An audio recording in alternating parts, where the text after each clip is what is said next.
ma-involve siya dito sa lalaki na to eh. Ganun yung parang sitwasyon na ma-involve siya dito at tatatakot dito sa lalaki na to. Ewan ko kung anong kinatatakutan niya dito sa lalaki na to at para bang mai-involve siya o dito siya mai-stress o nai-stress dito sa lalaki na to. Hindi ko alam kung sino tong lalaki na to na na-involve siya or maaaring ito ay kasama niya or tinatawag natin ito ang dahilan o ito ang mas nakakaalam o magpapatunay.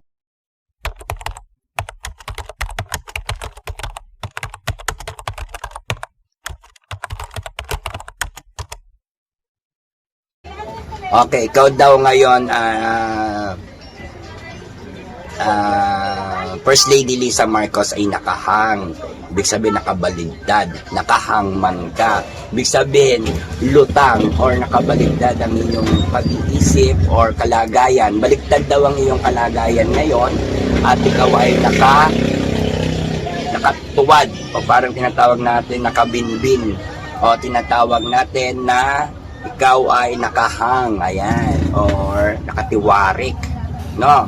Pero gusto mong patunayan sa kanila na mali sila sa kanilang mga inaakala, ngunit sinasabi mo naman na sinasabi nila sa iyo lahat ng panghuhusga o pang-judge. Pero dito sinasabi ang totoo ay ikaw ay nakahang or lutang ang iyong isipan at maaaring nakatiwarik ka o malalagay ka sa di magandang kalagayan. Kaya mag-ingat ka kung saan ka man naroroon at magparamdam ka naman kung saan ang kalagayan mo nasa ngayon. Dahil dito, malinaw na sinasabi ay makukuha mo yung pagtitiwarik or malalagay ka sa di magandang kalagayan. Kasi ito the hangman. No, kayo nang bahalang mag-isip ibig sabihin itong the hangman kasi napakalawak ng mga ibig sabihin nito at sinasabi nito, no?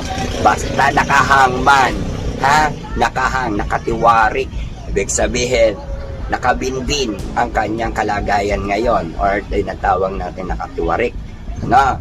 Or tinatawag natin ang tawag doon nakabigti, ano ba tawag doon? Ayan o, nakatali kasi yan o, nakatali ang kanyang paa at siya ay nakatiwarik.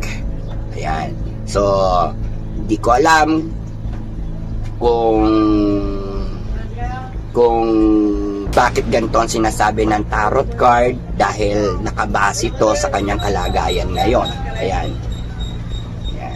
ayan, nakatali ang kanyang paa at nakatiwarik. Ibig sabihin nakahangman siya ngayon. Okay, ito ang tanong.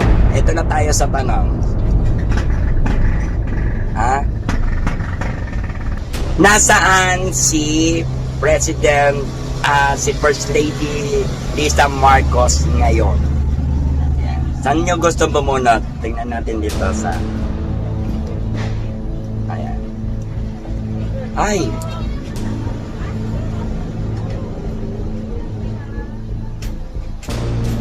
kita nyo, nasan siya ngayon? Ayan ang kalagayan niya ngayon. Parang nasa isa siyang room, 50-50, no? Nagdarasal siya ng matindi o heart prayer dahil sa matinding lihim, no?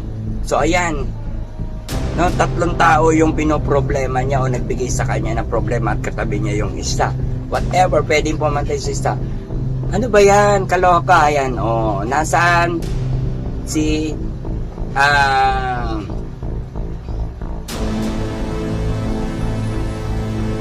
First Lady Lisa Marcos? Ayan, nasa kalagayan na nakahiga na pagdarasal o ibig sabihin nasa isang room o kaya sa isang kwarto.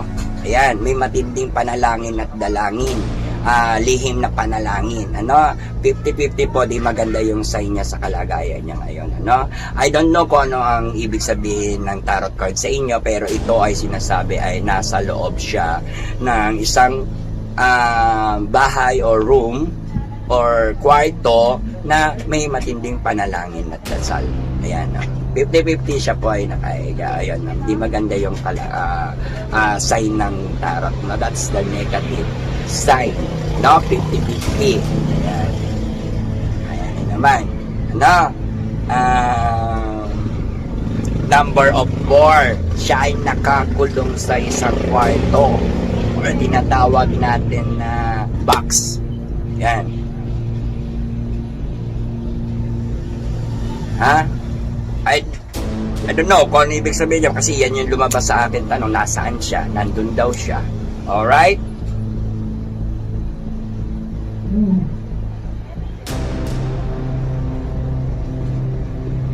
Totoo ba na nakakulong si First Lady Lisa Marcos? So tingnan natin ng card kung saan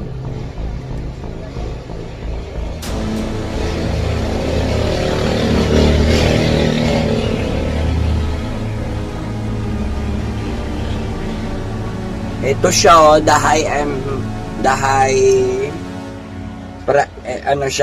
priorities, priorities. So sa makatuwid, siya ay nasa kalagayan ng pag-aaral din ng mga dokumento niya or paper. Siya ay may hinaharap na parang isang malaking filings or files, no?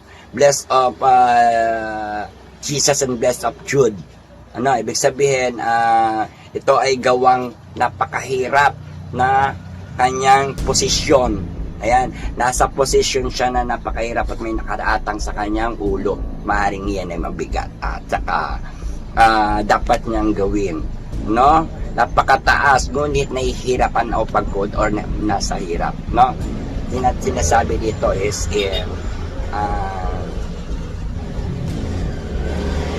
nakaluhod eh. Number of 2, yes, no? Kaloka. Number of 2 na naman dito, no? Pasan niya ang daigdig ngayon or ang mundo. Pasan niya raw ang mundo o hawak niya ang mundo ngayon, no? Sinasabi rito na hawak niya, parang hawak niya daw yung mundo, no? Meron siyang matinding hirap na paghahawak o pag-handle ng mundo. Or kaya sa kanya nakasalalay ang mundo ng pamilya niya. Ayan. At siya ay kumukapit sa isang pag-asa.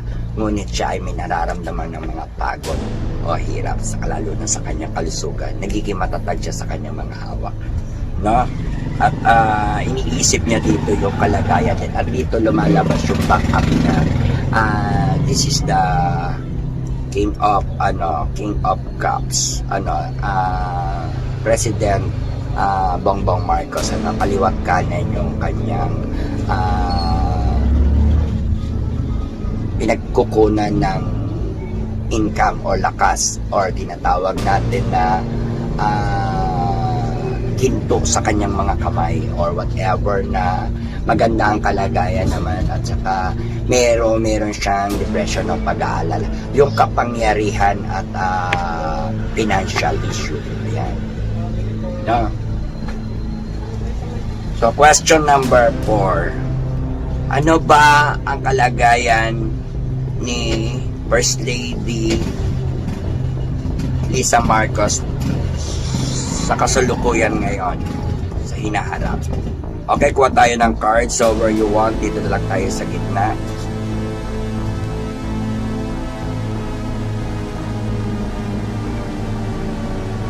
Yan, lakas, strong. Kailangan niya magpalakas, kailangan niya maging malakas, strong. May nag-a-advise sa kanya ng nakatatandang babae. So balit dito ay kailangan niya magkakaroon siya ng alagain o responsibilidad dito sa tiger o tigre. Ibig sabihin niya yung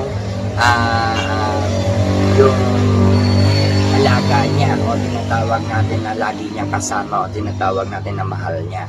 Whatever na sinasabi strengths o lakas, kailangan talaga niya ng lakas. Siya ay nasa kalagayan ngayon ng malakas, no? O, ayan. Ibig sabihin lang malakas. Kaya sinasabi strength. Siya ay nasa kalagayan ngayon ng strength. Ngunit magkakaroon siya ng responsibilidad at obligasyon sa ituturing niyang pagpo-focus sa pag-aalaga or pag-guide sa lahat ng bagay. At saka kasalukuyang gagawin ang lahat ng mga decision niya sa buhay, because that is the powerful and strength and fighting or fighter siya, no? Strange. Siya ay nasa kalagayan ngayon ng bandings of Strange. Banding of Strange, yan yung pakikisa sa kapangyarihan at kalakasan. Ayan. And last question is,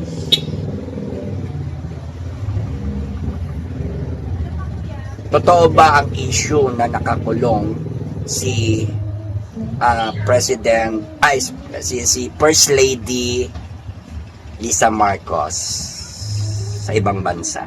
Okay, tingnan natin ang card kung totoo nga ba na nakakulong ayon sa mga tanong ng iba sa akin sa comment section. Thank you very much for the question and comment. Okay, tingnan natin kung nakakulong nga ba.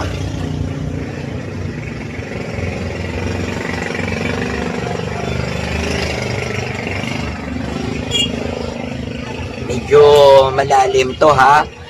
Tinatanong natin kung nakakulong, parang may kinalaman nitong lalaki, King of Swords, or nasa labanan siya ngayon at hold on siya at sinasabi rin dito na merong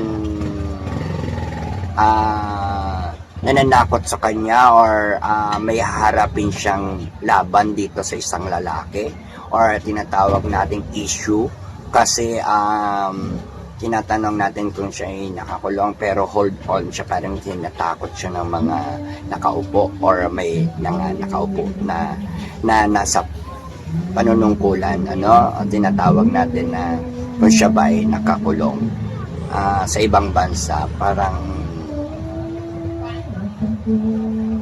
kaloka to, no? Parang sinasabi kasi dito na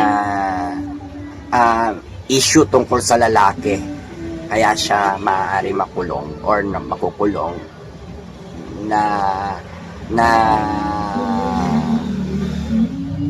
hindi niya kasalanan pero parang sabihin na natin na may involve siya dito sa lalaki na to ganun yung parang sitwasyon na may involve siya dito at natatakot dito sa lalaki na to.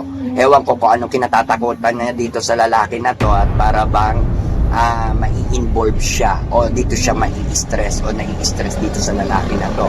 Hindi ko alam kung sino tong lalaki na to na na-involve siya or maaaring ito ay kasama niya or tinatawag natin ito ang dahilan o ito ang mas nakakaalam o magpapatunay na kung nakakulong siya o hindi itong lalaki na to. Okay.